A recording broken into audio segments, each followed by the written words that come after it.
Hi, good afternoon. So today is sorry. You see you see this red truck driving without plates.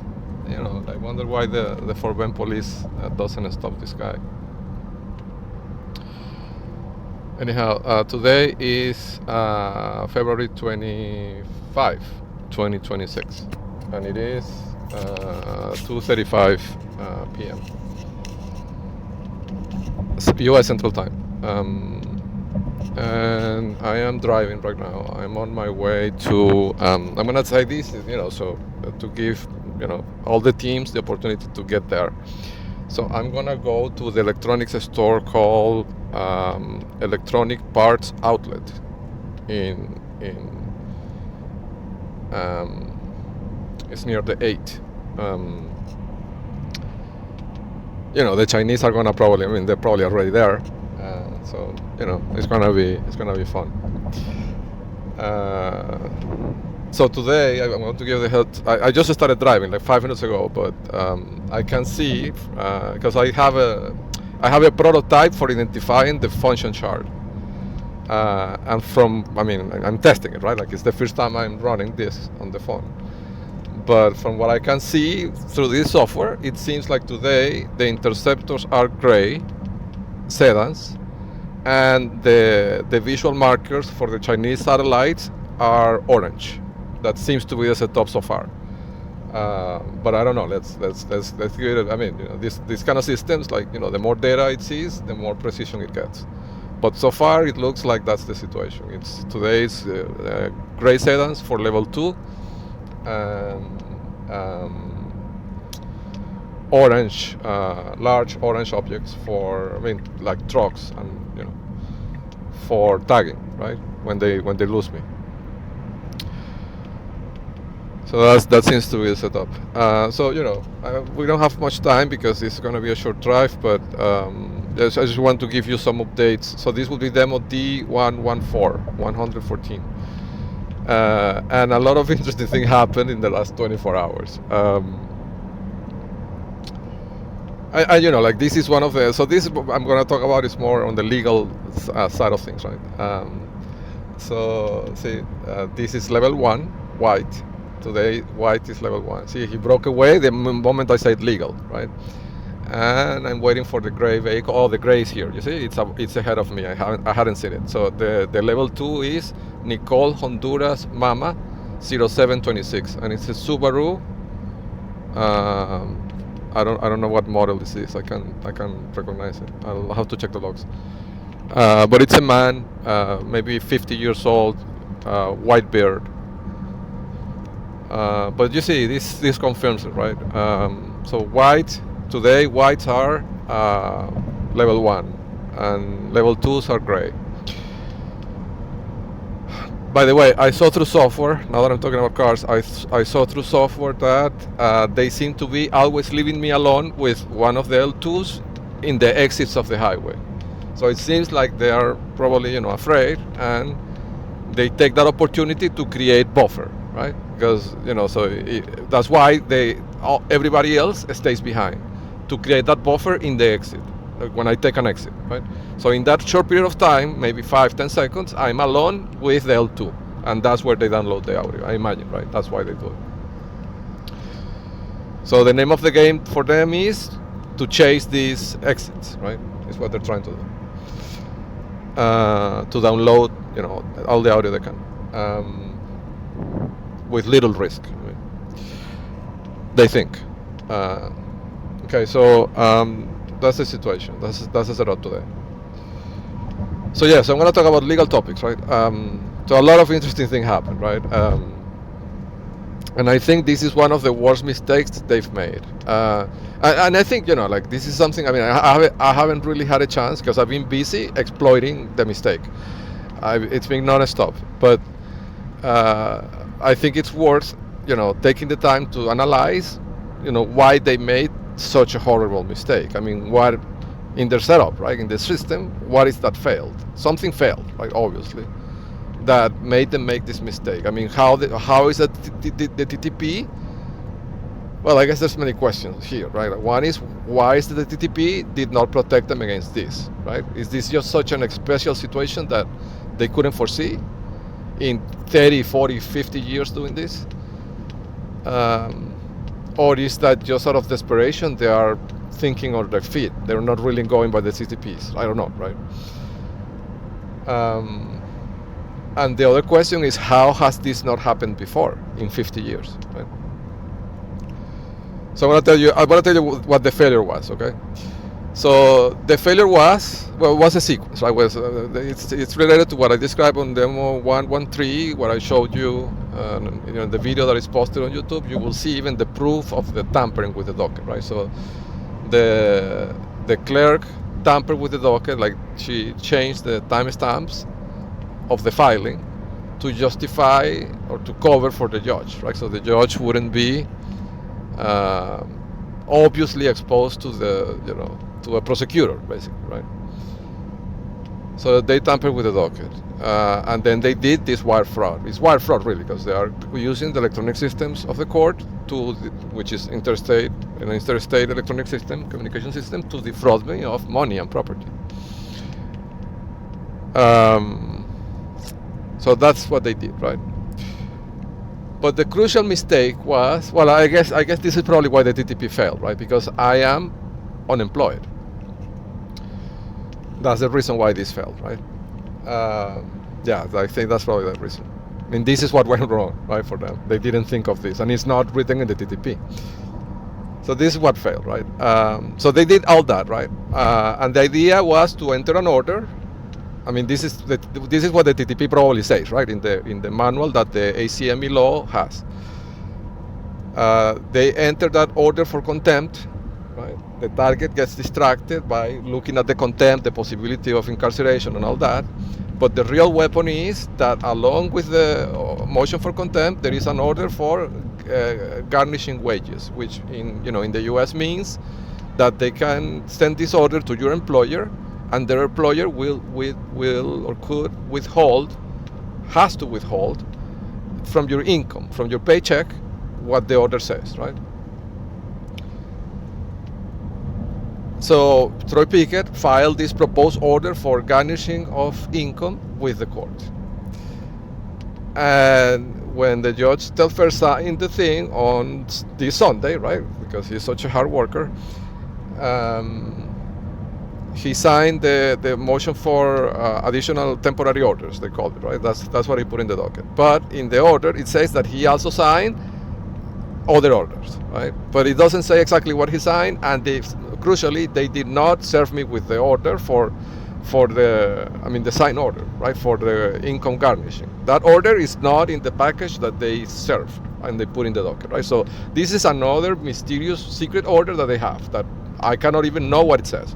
And of course, because I don't have a copy of the order, I cannot appeal it, right? So it's a secret unappealable order that gives them the power to garnish the income of the target, right? So that's the weapon, that's a real weapon, right?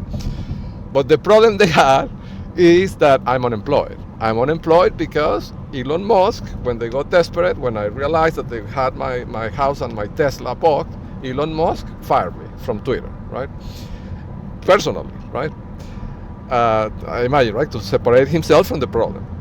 But that makes it that I'm unemployed now, because so after all that happened, and I understood that these people are Elon Musk and Travis Kalanick, and that they control all the tech companies where I could work, I understood that I cannot go, look for a job, because they will employ me again, right? And then they will sue me for intellectual property infringement or whatever, right?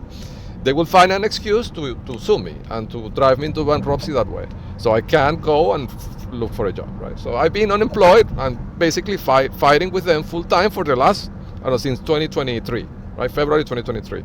So 2024, 2025, 2026, 3 years at this point, right? For the last 3 years, I've been unemployed. I mean, I've been working 20 hours a day, but fighting with them, right? Let's get the level 2 that is behind me. See, it's not a gray sedan, so they did a little bit better this time. So it's a truck.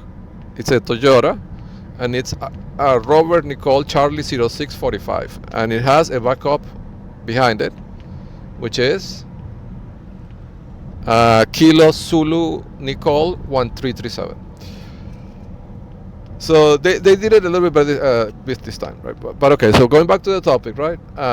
So because I'm unemployed, the TTP doesn't work. I mean, this would have worked with anybody else who's employed, right? They would have done this and they would have garnished the income, and then they would have strangulated the person financially in this way, right? With this weapon that Troy Pickett would have created, or a Troy Pickett, but the equivalent of Troy Pickett in whatever case that is, right? That truck almost ran me over. It's a white truck at 2:45 p.m. on the exit 755. I mean, a semi truck, semi truck, semi truck. I think is the way you pronounce it, right?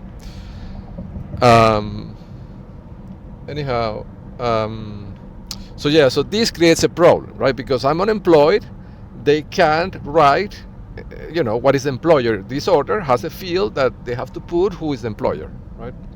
And they don't have anything they can write in there because I'm unemployed. So, but still they thought, well, we can still weaponize this by creating this order, this weapon, right?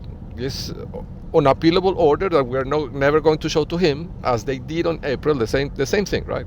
But now with the financial order for an employer. But what they probably thought is that they would create this order, and crucially, Pickett, this is what he did. When he created that order, he redacted the field of the employer, as in, trying to protect my privacy, right, in a way. So he put a black box. So I don't even know what that box says, right? But I imagine that's precisely the weapon. They can put anything they want in there, right? They can put my bank and then send that to my bank and freeze my bank account. And that way, I won't be, I won't even have access to my own savings account or checking account. And I won't be able to pay for an appeal to send a package to the DOJ via FedEx. I won't have money for anything, right? So that's the weapon. But that made it so that they created this situation in which, see how all the cars are gray? You see this? Like, this is amazing. All the cars are gray in this traffic light. There's no other color, all gray. See, this is the weakness of this. It leaves a footprint. Because they know I'm going to this store because I already said it, right? So now all the cars are gray in the traffic light that I have to take. It's funny. If you think about it, it's funny.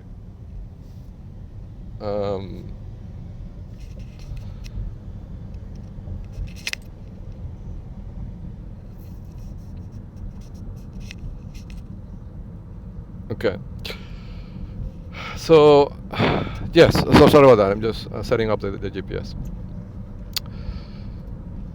So yeah, so they created the weapon that way, right? They redacted the field of the employer, right?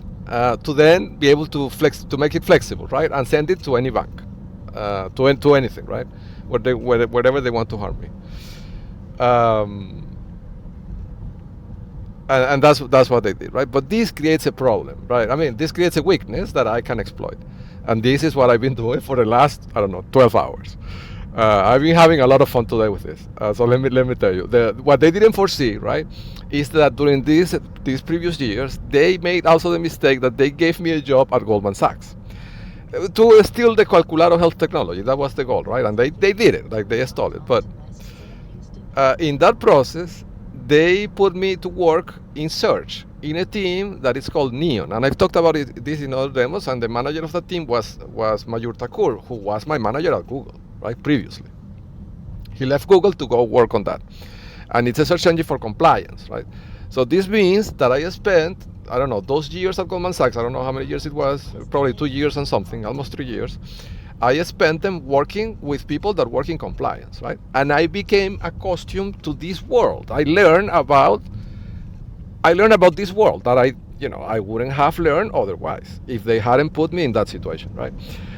So the world of compliance is very interesting because it poses a series of legal responsibilities on the financial officers of the banks to report wrongdoing. But it's something that is horrible. Like, I'm not saying, when I say horrible, I mean, if you're a compliance officer, right, working for one of these banks, and you read the law, I mean, if somebody tells you, I mean, if you're a compliance officer, you obviously know the law, right? So you wouldn't be horrified. But if you had the thought of getting into that line of work, right? If somebody told you, you could be a compliance officer, and you read the law, you would be discouraged. You would be horrified with what you will read, because the series of legal how do you say that, legal obligations that those laws, the FinCEN laws, put on you on reporting anything suspicious, like not even if you have the proof that there's wrongdoing, but if it even looks suspicious, you have the obligation to report it. And these are like very well structured forms that you have to fill and file with the regulators. That there's no escape. There's no escape for reporting these things. Like there's no way you can underplay it, or there's no way you can put lipstick on this pig. Like if it even looks suspicious, you have to report it, and you have to use these forms that are unescapable, that have been designed so there is no escape, right? There is no way that you can misrepresent things in these forms. And I know this because they put me to work in Goldman Sachs with Michael Lee and Mayur Thakur, right? And I've learned about these things because I was in those meetings and I heard them talking, right? The way they manage risk for Goldman Sachs in different aspects, right? Different projects, and the way they structure the teams and how they do this thing, right? So I know that any bank that sees these allegations not any bank, the officer, right? The officer is obligated to report this thing to the FBI. Otherwise, they risk being put in prison. Like this is not a small potatoes. It's not like they're gonna get a slap in the wrist. They are personally obligated to report it. Otherwise, they will be put in prison, right? So this creates a huge opportunity for me because Troy Pickett made the huge mistake of redacting the name of the employer. So I don't know what it says, and I can interpret that it says anything. Anything could be in there. So I can this is a weapon. It's a flexible weapon for me that I can use for anything. I can send this to any bank, to anything, right? So I started sending it to all the banks where I've had accounts, right? So I sent these, and let me tell you what I sent. I sent a notice notifying them of the wire fraud that is being committed to seize my bank accounts or to freeze them. And I attached the filing that I did with the Supreme Court of Texas that contains the hard proof of the wire fraud. So now the first thing I did was to send it to Goldman Sachs, right, which is part of the network, right? And I reported many of the executives to the IRS months ago, like almost a year ago, right? Now they are faced with this document that they have a legal obligation to forward to the FBI or to the regulators at least, right? To the financial regulators. Otherwise, they could be put in prison. And it has the hard evidence of wire fraud and tampering with an official record, which are crimes that carry 20 years in prison. Even if it's not to target a whistleblower, right? Even if it's just for a simple crime, for the crime on itself, for the gain of the crime, it could be 20 years in prison. So it's an amazing weapon, and they're forced to report it, right? So basically, they created this abomination of a weapon that they, of course, intended to use against me, but the weapon can be used against them. And it's flexible because they themselves redacted the field of the employer. I don't know what it says in there. It could be my bank. It could be any bank. It could be even a bank that I'm planning to put money into. It doesn't even have to be a current bank. It could be a future bank. Like if I just have the idea to open an account in a different bank, I would have to send this document to them to make sure that they don't seize my funds, right? That I'm in the account that I'm going to open today, even if I haven't opened it, right? So it's an amazing situation. So now what this really means is that the evidence of the wire fraud and the evidence of the document of the record tampering is now distributed. It's now not even in a single court or in a couple of courts. It's distributed in several banks that have a legal obligation to report it to the regulators. So this is amazing. I mean, I feel like I already won, right? Now, So let me tell you, I'm going to tell you here to which banks I reported this, right? I gave them the formal legal notice. Because if they don't report it, they are liable, right? They become part of the enterprise, of the RICO enterprise. So this is a game changer. I mean, even for the Chinese, now they have to choose between keeping the bank or keeping the judges, right? They have to give the judges up to the authorities. It's the only thing they can do, right? I think, right? If I was a Chinese, I would give the judges up and keep the bank. But I mean, that's just me, right? Now I have to tell you. I'm going to tell you the banks that I reported this to. I sent a notice to Goldman Sachs, to Bank of America, to the TDCU, it's a bank here in Texas. I sent this to, that's the bank that is next to Discount Tire on Cinco Ranch. That bank has an important antenna. Like for the Chinese communication system. So I sent it to them. I sent it to Bank of America, Goldman Sachs, the RBC, the Canadian bank that I use, that I've been their clients for more than 20 years. But I sent it to the offices in the US because I have an account there. So the RBC, the Royal Bank, it's RBC Royal Bank is the name. It's a Canadian institution. So I sent it to Royal Bank, Bank of America, Goldman Sachs. I sent it to the compliance and the legal departments of all these banks. And this credit union for here in Texas, and I sent it as well to, what is the other one? There is another bank, I can't recall. Chase. I sent it to Chase, of course, in 3 different ways. By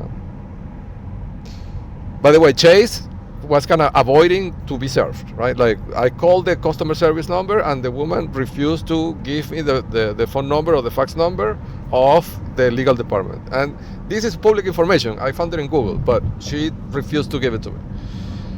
And then I tried to upload the document using I logged into my account in Chase and I tried to upload the document and the system refused to take the document. It said the attachment could not be attached and it was within the size limit.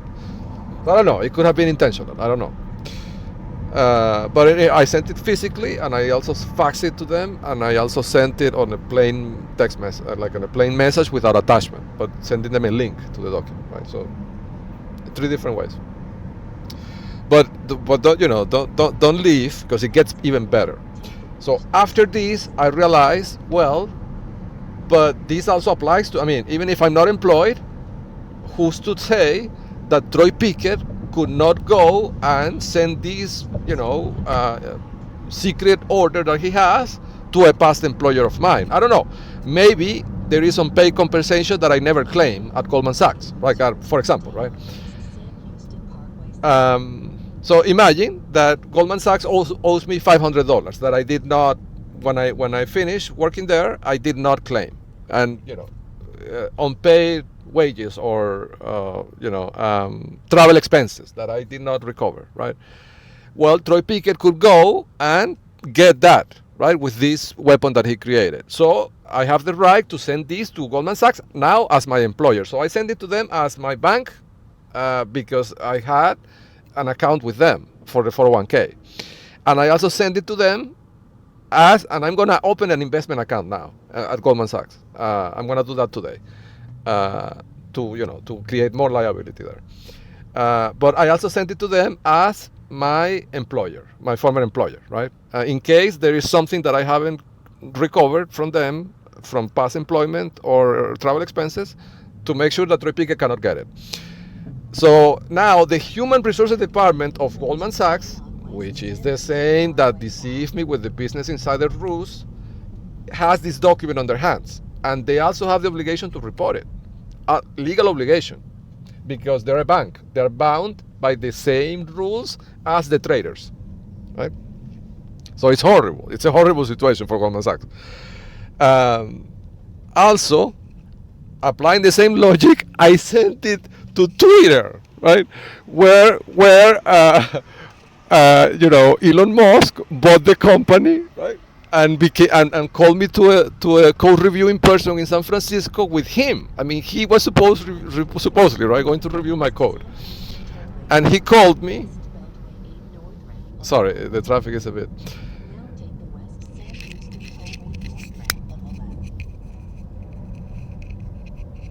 Yeah, sorry about that. Yeah, so I'm talking about Elon Musk, right? The richest man in the world. He called me to an in-person code review in San Francisco and paid for the trip and the hotel. And at the same time, the Venezuelan intelligence sent Maria Eugenia Rojas to go to the trip with me. So they could spy on me 24/7, right? Even when I was outside of the office. Well, because Twitter was my employer, and maybe I have some unrecovered wages there or travel expenses that I did not claim or anything, right? And I want to make sure that Troy Pickett doesn't get it.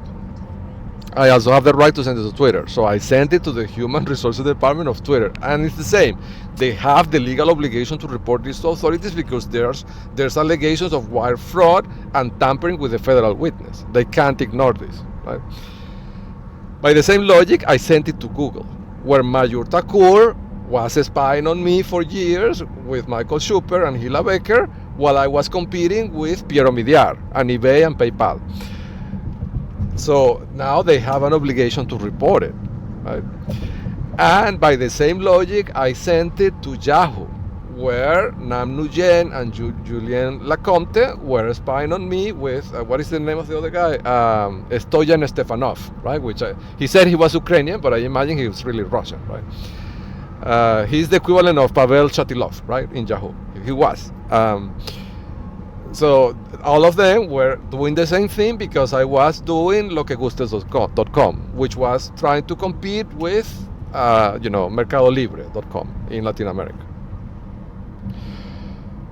So Yahoo is also, and Yahoo also had Irma Zambrano, who was also spying for me during the time that I was at West Park East. Okay. During the time I was at Yahoo, and then when I was doing keyopinionleaders.com more recently, she contacted me again, and she posed as if she was going to help me sell the platform, and she set up an interview or a hearing I'm working so much on legal topics that I call demos for sell demos hearings. But she set up a demo for the CEO and founder of a company called Just an Answer, which is he's also part of the PayPal mafia. But I gave them a demo, and this was set up by Irma Zambrano, who came into the picture via Yahoo in 2011 or 2010, I can't recall.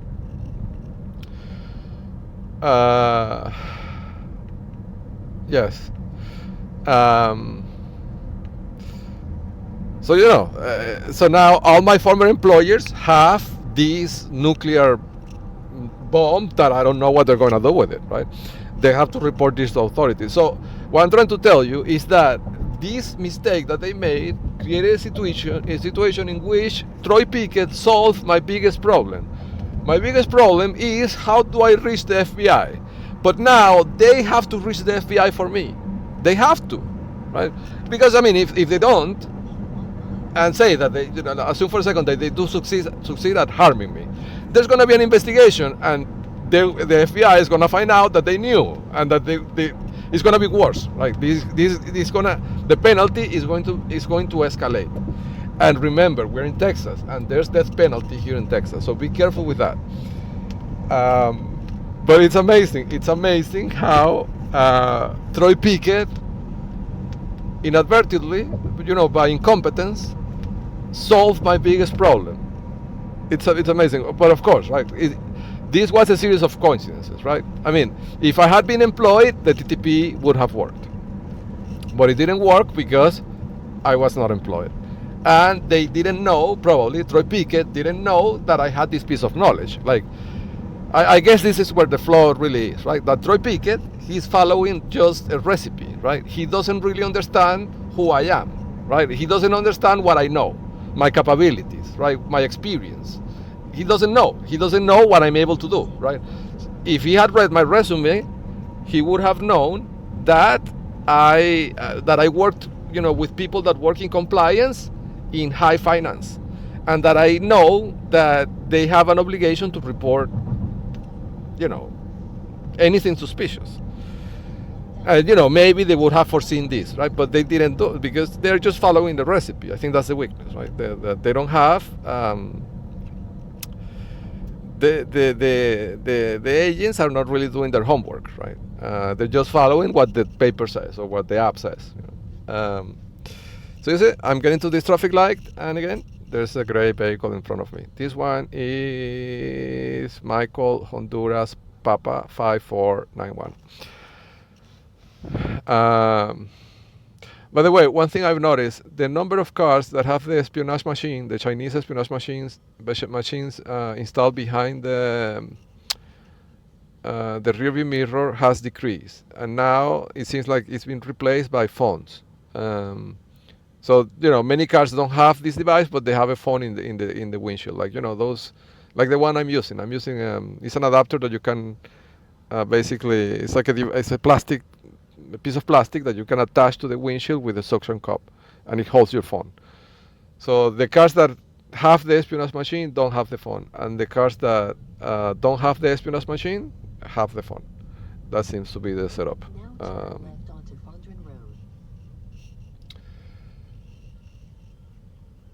Yes, it seems to me like they're playing with the light, the timing, right? Because this traffic light change was too fast. It lasted like 5 seconds. It only allowed like 4 cars to go in. So of course the goal is to keep me here behind this silver Honda, so they can download the audio. So that is the thing, right? Like they created this weapon by creating this order that cannot be served, that they didn't serve, right? And I cannot really see what is the employer. But it's a double-sided sword, and I can basically use it for anything, right? So I'm gonna start, opening accounts with different banks and sending them this. Well, I think I don't even have to open the account, right? I just have to consider opening the account. Preemptively, I should notify them, right? So I mean, this is because now the evidence of fraud of the court, right, itself, is in all these financial institutions, and this is now in their email systems and their electronic systems that are tied to stringent compliance obligations and have, to give an idea, at Goldman Sachs, they can delete the emails, I think it's for 7 years. So if they get an email, anybody, they're obligated to keep it for 7 years for compliance reasons. Like this is an obligation of the bank. So it's not like they could delete the emails, right? Or they could delete. No, they have to keep them, right? And this make it so that these records are going to be live there for 7 years, at least, right? If it's email, it could be more if it's a different system. Like there are systems that have higher compliance requirements in terms of durability of the records. So it's a huge problem because now I'm sending out this to all these banks that are obligated to keep these things. To give an idea of how different this is between tech and finance, right? At Google, the compliance, what do they that has a name. I can't recall what the name of that is. The time they have to keep the records, right? In the case of email, for example, at Google is 18 months. Right? So they only have to keep the emails. The retention period is called. The retention period of the emails at Google is 18 months because they're in the tech industry, so they're regulated. They're basically unregulated, right? The regulation is very loose, so it's only 18 months. But at Goldman Sachs, because it's a finance company, a bank, the retention period for email is 7 years, which I think is basically the statute of limitation for financial crimes, right? For most financial crimes. So that's it's an explosive situation because now all this evidence of wire fraud, docket tampering, and the best thing of this is that this weapon is forward-looking. I don't know how to say it, but I can keep sending them things, right? I mean, I can keep now, because of this, I can keep sending these banks every single thing that happens. I will send them a notice. So every instance of docket tampering, secreting the child, void orders, like I will, keep sending them things, and they can't stop me, and they have to keep it on their systems for 7 years. So it's an explosive situation, really. Uh, I don't know where I am, really. Oh, it's over there. Now turn right. Okay. It's an explosive situation because it's a weapon that has infinite ammunition. If you think about it, right? What this really is for me, it's a weapon with infinite ammunition that never decays. It doesn't get, rusty. It doesn't jam. I can just keep firing this thing forever, right? Forever. Everything that happens, I will notify all the banks. Um, I mean, they could think I'm annoying, but they're obligated to take. I mean, they have to take the record, right? They can't destroy it, and that creates a situation that it's unescapable for them, right? So I don't know. it's it's uh, uh, it's an interesting situation, really, to see. Uh, I'm going to enter the store now, but before I do, let me tell you something. I got a message from the informant yesterday. I'm going to say this in case, because it could be time sensitive, right? And it's maybe even detectable at this point, even at this moment, right? So, and this is impressive. Like, I got this message. I'm not going to tell you the time because they could track it back and see who sent it to me, right? But, I mean, who was the relay? But as I was driving home yesterday on my way back home from FedEx, I got, via NFC, I got some messages, right? And when I got home, I decrypted them. One of the messages warned me that the network was already planning on switching the packages that I sent at FedEx yesterday. So I sent 3 packages, right? One weighs 9 pounds, and that was directed to the DOJ. One weighs 7 pounds, and that was directed to the IRS. And the other one weighs less, probably, I can't recall, like maybe 4 pounds, and that's directed to the Library of Congress. And that one is going to arrive on Thursday. Okay, it's because I sent that on the cheaper method because it's not urgent. I mean, they're not an enforcement body, so they're not going to help me, right? Um, I mean, they're not going to help me disable the network. My adversaries, I mean. Um, but uh, what the so what the message said was that they were planning it, right? It didn't say that they had executed it, but if they were planning it, maybe they did it, right? So that's why I'm saying it. So I sent the packages, right? I made sure when I was there that to observe that the right labels were put in the right package. I made sure of that, right?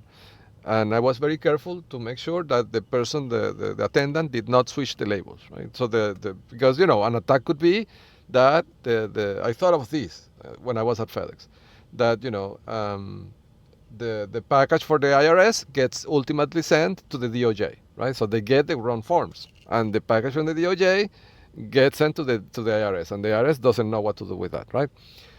And they're not gonna send it to the right place, and they're not gonna return it because the address was so switching the labels basically.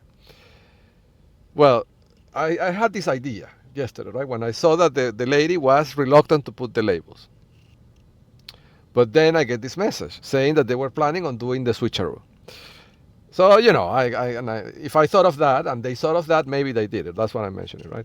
So, but the way this can be cut is by the weight. So the packages, right, have to be the right weight because they were measuring that scale, and the weight is written in the receipt, and I uploaded the receipts already to Google Cloud. So authorities can check the package that is going. I'm guessing that the package, if they did the switcheroo, the package that is going to the Library of Congress probably is the package of the IRS, right? Because that's the thing that they would fear the most, because that could, bring down hundreds of companies and CEOs and compliance officers and all that. So if I was the FBI, I would check on the package that is on its way right now to the Library of Congress to see if it has forms of the IRS inside and the weight, right? If it's 7 pounds or 9 pounds. If it's not 9 pounds, it means that it's the package that it should be going to the DOJ. If it's 7 pounds, it's the package that should be going to the IRS. And if that's not the case, I would then check with, this is just a suggestion, right? I would check if the IRS got the correct forms and if the DOJ got the correct forms, right? Just to make sure that they didn't do it. Because if they did, it would be obstructing justice, not in one, but in two federal agencies in the same pass, in the same motion, right? So this would be very serious. So it's, high liability, right? So that's why I'm mentioning it. So with that, I'm gonna close this demo for now, and I'll record a small segment after I leave the store. Bye.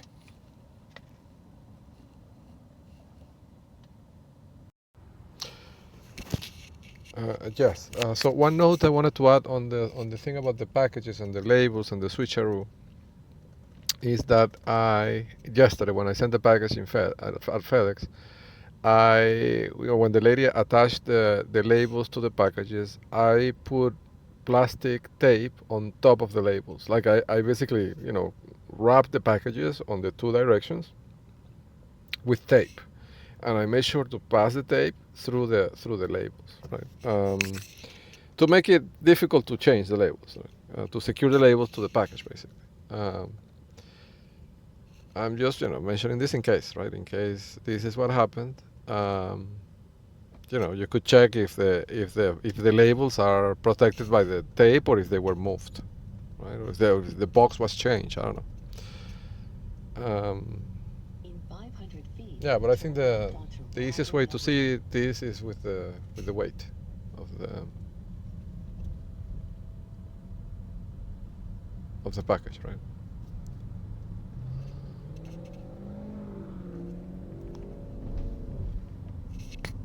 In 500 feet, turn right. Then take the West Park Tollway west. I think we have a winner. Is that him? In 500 Awesome. feet, your destination will be on the left.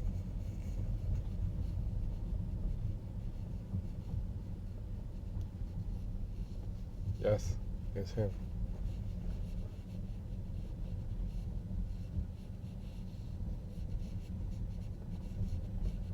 Now your destination is on the left.